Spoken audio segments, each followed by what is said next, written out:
Okay, let's optimize this function. Performance is up. All right, system tweak live. Let's see.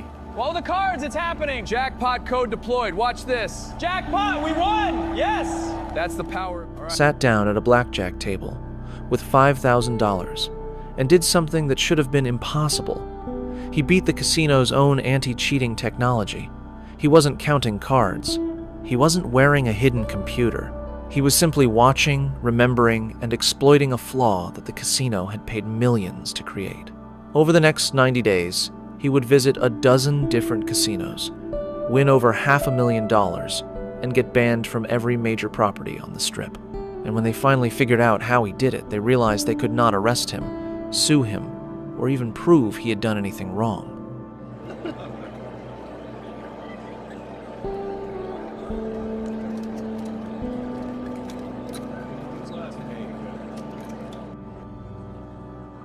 I'm all in. Let's see who blinks first. I raise. All in. You think you can bluff me? Let's find out. All in. I call. You called? Show your hand. Patience, kid. Alcoholics go on tears. What bothered the pit boss was how Mateo was playing. He wasn't counting cards in any traditional sense. His bet sizes were erratic, sometimes jumping from the table, minimum of $25 to $500, then dropping back down, with no apparent correlation to the composition of the remaining deck. He wasn't varying his play based on a running count. In fact, his decisions were objectively strange, often mathematically wrong according to basic strategy. He would stand on a 16 against a dealer's 10, a move that makes a card counter cringe. He would hit a 13 against a dealer's 4. He doubled down on soft 18 against a dealer's 9, a play no textbook would ever recommend. And yet, hand after hand, these incorrect plays kept winning. The dealer busted when he stood. He caught a face card on his ill-advised double down. His chip stack kept growing. It was a silent, statistical anomaly, a ghost in the machine of the casino's own probability models. The pit boss called over the shift manager. Together, they reviewed the live surveillance footage, zooming in on Mateo's face, his hands, his ears. They saw no micro-expression of a hidden earpiece, no subtle tapping of a phone in his pocket. His eyes didn't dart to a confederate at another table. He was alone, calm, sipping a club soda, and making decisions that looked like a beginner's mistakes but yielded a professional's profits. After his session, security pulled Mateo aside. They were polite but firm. They asked him to empty his pockets. He placed a wallet, a key fob, and a phone on the velvet rail. An agent scanned him with a handheld RF detector. Nothing. No magnets, no cameras, no transmitting devices. They asked him to explain his strategy. Mateo leaned back, offered a small, disarming smile, and said, "Just a lucky night, I guess. The cards fell my way." I saw what you did. Those cards were marked. You're mistaken. I played fair and square. Don't lie to me. You cheated. Prove it or walk away. The math is clear. I'll raise. The odds are shifting in my favor. I'm calling your bet. Raise. Another 5,000. I raise. How much? 10,000. I call. $300 and delivered the standard backed-off speech. "Sir, you are no longer welcome to play blackjack at this property. You are free to play other games or enjoy the restaurants. No arrest, no charges. Just a quiet, permanent exile from their tables." Mateo took his money and left calmly, walking through the casino floor with the same unhurried pace as a retired leaving the buffet. Over the next 3 months, he would repeat this exact process at 11 different Las Vegas casinos. He would win between $35,000 and $55,000 at each property before being backed off.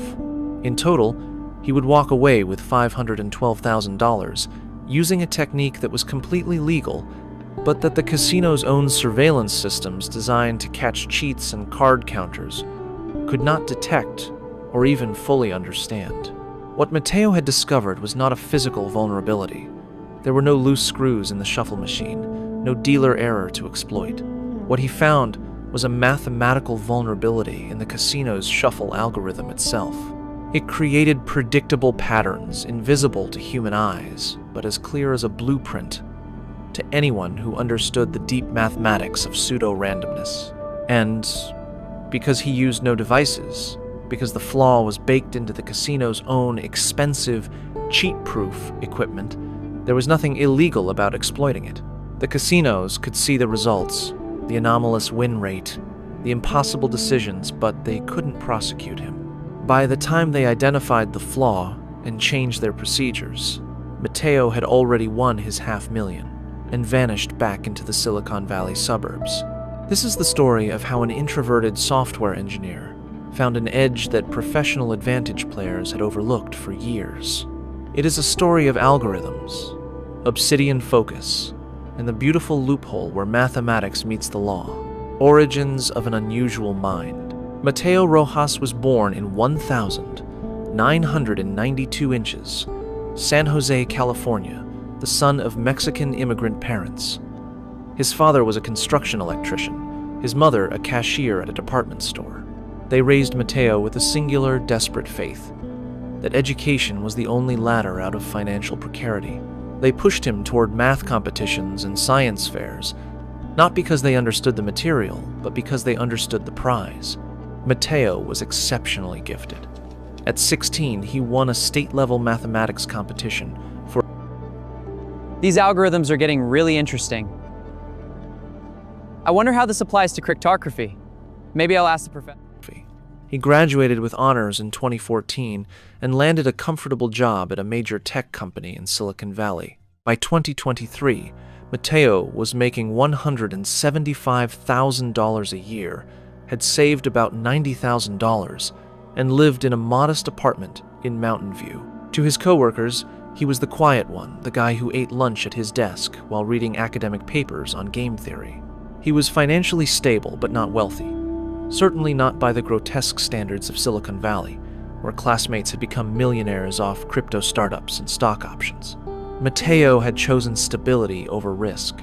He worked for an established cloud services firm and never gambled more than a few $100s a year on a company poker night.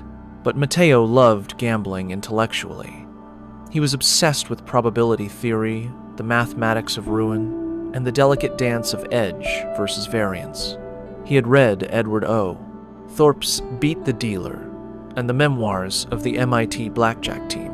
He understood card counting theoretically, but he had never tried it in a real casino. It seemed too crude, too detectable. He wanted something more elegant. In December 2023, Matteo took a vacation to Las Vegas with college friends. He brought $2,000 as an entertainment budget. One night at the Aurelia Casino, playing $25 a hand blackjack, he noticed something that would change his life. It wasn't a winning streak, it was the shuffle. After each shoe, the dealer would gather the used cards, perform a few cursory riffles by hand, then feed them into a gray automated shuffler about the size of a microwave. The machine hummed for exactly 30 seconds, then expelled the cards into a new shoe. The branding on the machine read Secure Mix 3000. Its marketing materials boasted of military-grade randomization that would render card counting obsolete. Matteo, with his cryptography background, almost laughed out loud. Nothing algorithmic is truly random. A pseudo-random number generator is a deterministic machine. Give it the same starting seed, it produces the same sequence. And while he didn't know the seed, he realized that the input to the machine, the order of the used cards, was not random either. It was a fossil record of the previous game. That night, lying in his hotel room while his friends snored, Matteo had an epiphany. What if the machine's algorithm had a bias? What if, instead of perfectly randomizing the deck, it merely redistributed cards in a predictable way based on their original proximity to one another? The algorithmic autopsy. Come on, integrate already. Yes! The sync is holding. One more variable. This changes everything. These values don't match the spec. Let me check the algorithm. Look at the congruence generator. Right, the seat is off. The card indexing algorithm, it's the key. Wait, I see the pattern now. It's a... This was his Rosetta Stone. He built a software simulation of the shuffler on his home computer.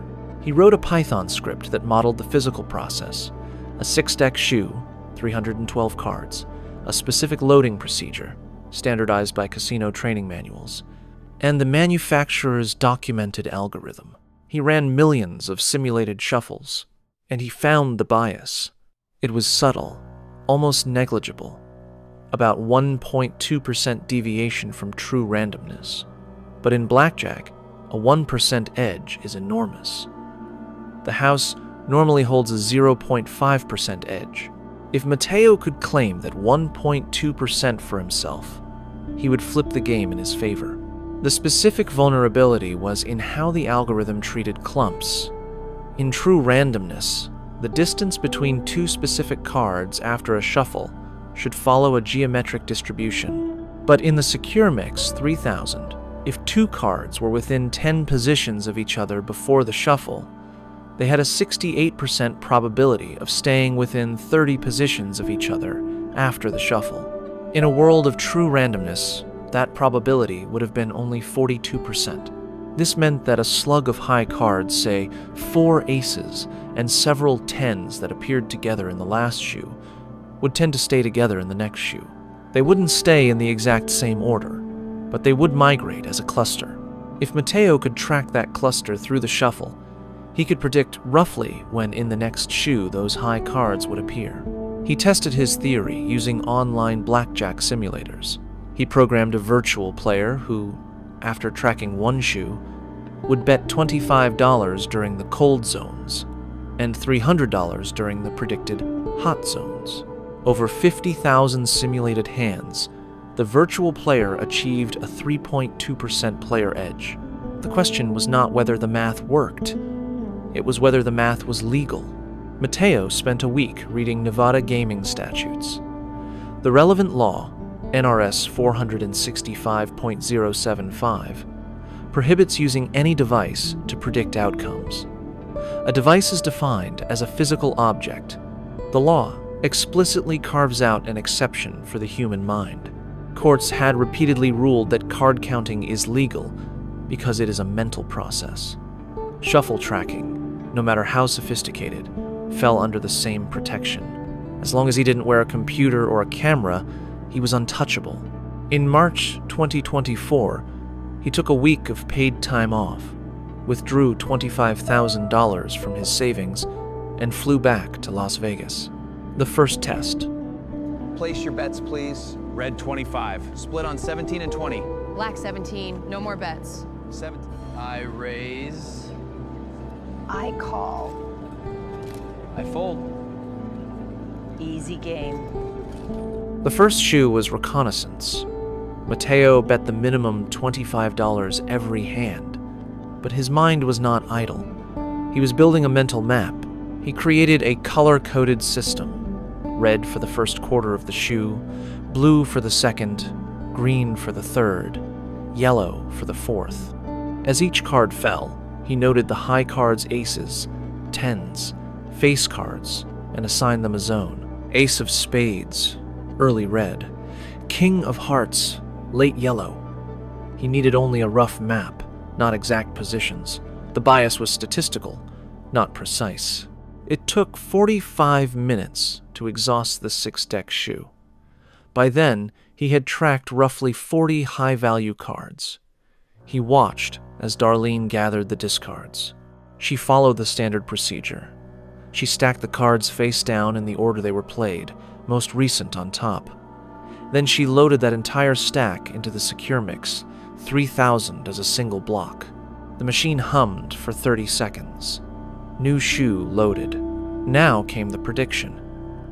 Matteo knew that the cards from the end of the previous shoe, the late yellow zone, were now at the top of the input stack. Based on his simulations, those cards would tend to migrate to the middle of the new shoe. The cards from the beginning of the previous shoe, the red zone, were at the bottom of the input stack and would tend to stay toward the front of the new shoe. He made a plan. For the first 70 cards of the new shoe, the front, he would bet small, targeting the red zone aces. For the next 140 cards, the middle, he would bet large, targeting the yellow zone 10s and aces. For the last 100 cards, he would return to small bets as the bias weakened. He started cautiously. The first 10 hands went as predicted. He won 3 of his small bets, lost 2, pushed 1. Then he reached the middle zone. He pushed his bet to $300. The dealer showed a 5. Matteo was dealt a 10 and a 6. Basic strategy said to stand, but Matteo's tracking suggested that a cluster of 10s was due. He hit. The dealer gave him another one. 0, 2, 1. The dealer flipped a 9. Busted. Matteo von 300. This happened again and again. He was not right every time. Variance bit him hard on a $400 double down that lost to a dealer natural. But the law of large numbers was on his side. His accuracy was hovering around 63%, far better than the 50% that luck would provide.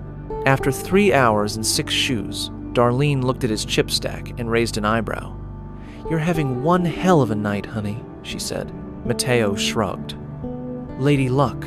He colored up his chips. $11,400 in profit. He tipped Darlene $100 and walked away. The run. Matteo didn't get greedy. He knew that consistency, not magnitude, was the key to staying under the radar. He waited 2 days before his next session, this time at a different property. The Imperial Towers. Same machine, same procedure, same result. $9,700 in 4 hours. He developed a rhythm. 1 casino per night, 3 nights a week. He never won more than $15,000 at a single property. He always lost a few big hands near the end of the session to make his win rate look less anomalous. He dressed differently each time, one night in a polo shirt, another in a hoodie, another in a button-down. He varied his betting patterns, sometimes increasing his bet for 2 hands in a row, sometimes waiting 5 hands between increases.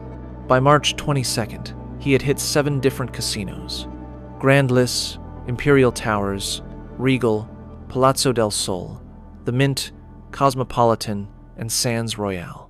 His total winnings were $112,000, but the heat was rising. At the Regal, a pit boss stood behind his chair for 20 minutes, watching his every move. At the Palazzo, a security guard in a plain suit took a seat at his table and pretended to play. Matteo realized that the casinos were sharing information through a private surveillance network. They didn't know what he was doing, but they knew his face and his unusual pattern. On March 24th, he was backed off at the Grand Lis. The pit boss approached him mid-shoe and said, "Sir, we're going to have to ask you to stop playing blackjack here." No explanation, no argument. Matteo simply colored up and left. Target acquired, facial recognition positive. Location confirmed. He's in the city. Deploying ground units to intercept. The signal is strong here. I have to keep moving. Most advantage players would have quit. Matteo saw it as a systems challenge. He started using disguises, a different pair of glasses, a baseball cap, a fake beard he bought from a costume shop. He switched to off hours, playing at 3 a.m. when surveillance teams were reduced to skeleton crews. He abandoned the Strip entirely and started hitting smaller off-strip casinos: Silver Nugget, Gold Coast, Sunset Station. These smaller casinos were softer targets. Their dealers were less consistent, their shuffle procedures sloppier, which actually made his tracking more effective because the input patterns were even more predictable. He won smaller amounts per session, $5,000 to $8,000, but the volume was higher. He could hit 3 small casinos in a single night without raising alarms. By late May, his total had reached $470,000. He had been backed off from 14 properties. He had been questioned by security 8 times, each time producing the same answer. Just lucky, I guess. The casinos tried to adapt. Some switched to manual shuffling, which broke his system because manual shuffles are actually more random than the machine's flawed algorithm. Others started reshuffling after only 3 decks, shallow penetration, which gave him less runway to place his big bets.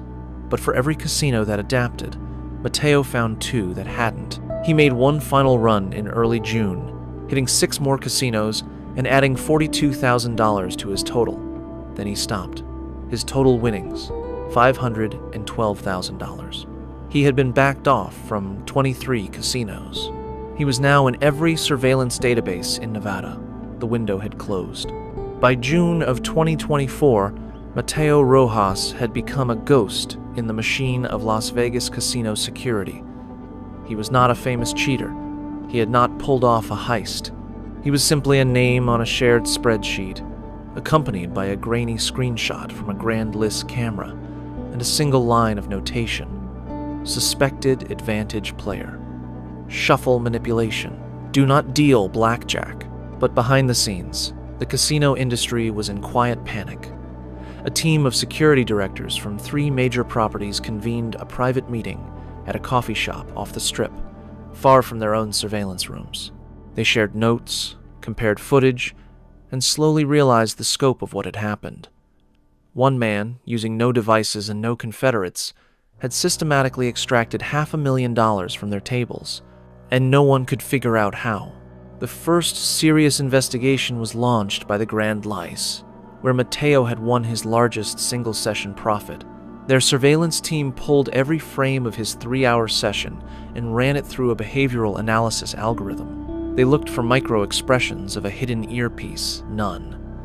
They looked for eye movements toward a spotter, none. They looked for a pattern in his bet sizing that matched any known card-counting system, none. His bets did not correlate with the running count, the true count, or any published side count. What they did find was a statistical ghost. Over the course of his play, Mateo's win rate on hands, where he bet over $150, was 64.2%. On hands where he bet the minimum $25, his win rate was 46.8%. This is the inverse of normal gambling behavior. Most players lose more money when they bet more.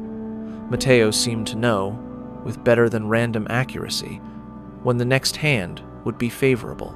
The Grand List shared their analysis with the Gaming Protection Bureau, a private intelligence sharing network for Nevada casinos.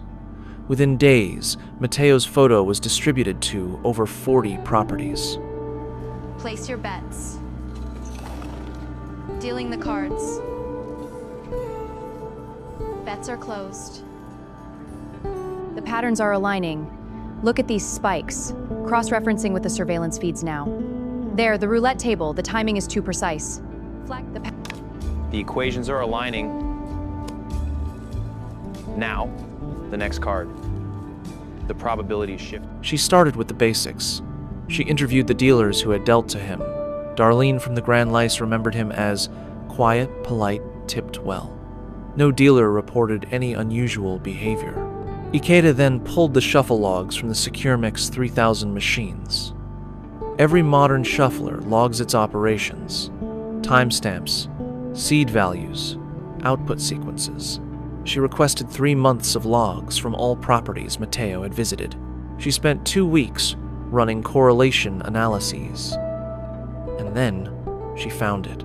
The SecureMix 3000 was not random. It was deterministic with a bias. The Mersenne twister algorithm it used was excellent for most purposes, but it had a well-known weakness. It was vulnerable to state recovery if an attacker could observe a sufficient number of outputs. Mateo was not observing the outputs of the random number generator directly, he was observing the cards.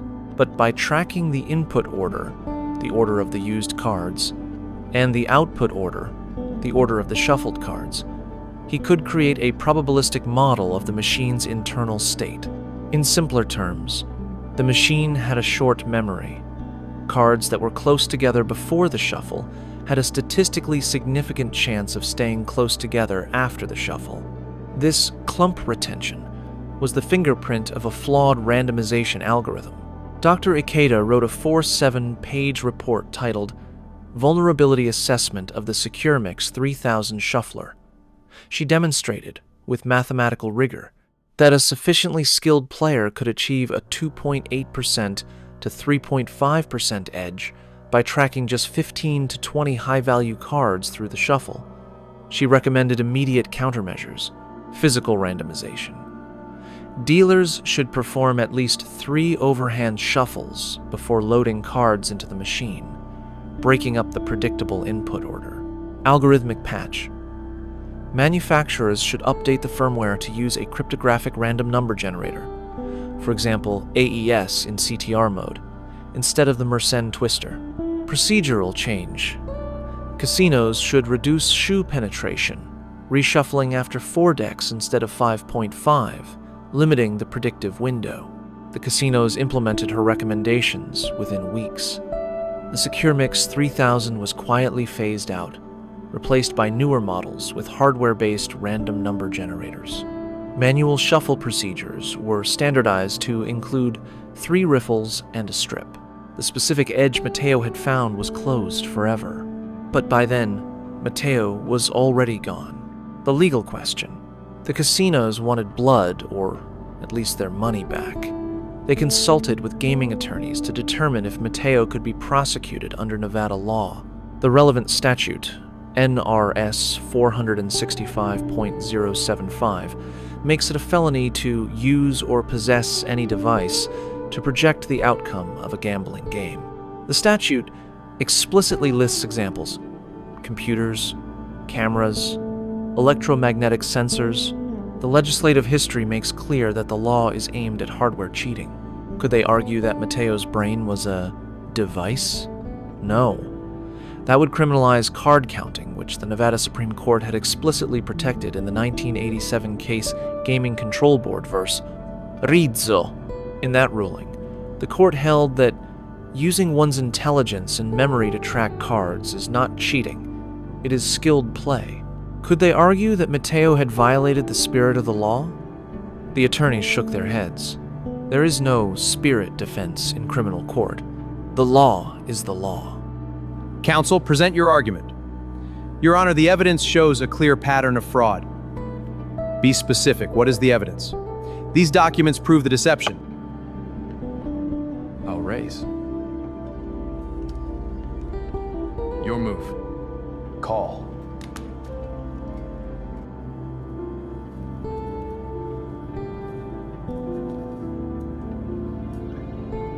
One attorney, a seasoned lawyer named Jerry Kowalski, who had spent decades defending advantage players, summarized it for the casino executives in a private meeting. "Gentlemen," he said, "Mr. Rojas identified weaknesses in your systems and used them to his advantage. It may be frustrating, but it is not a crime.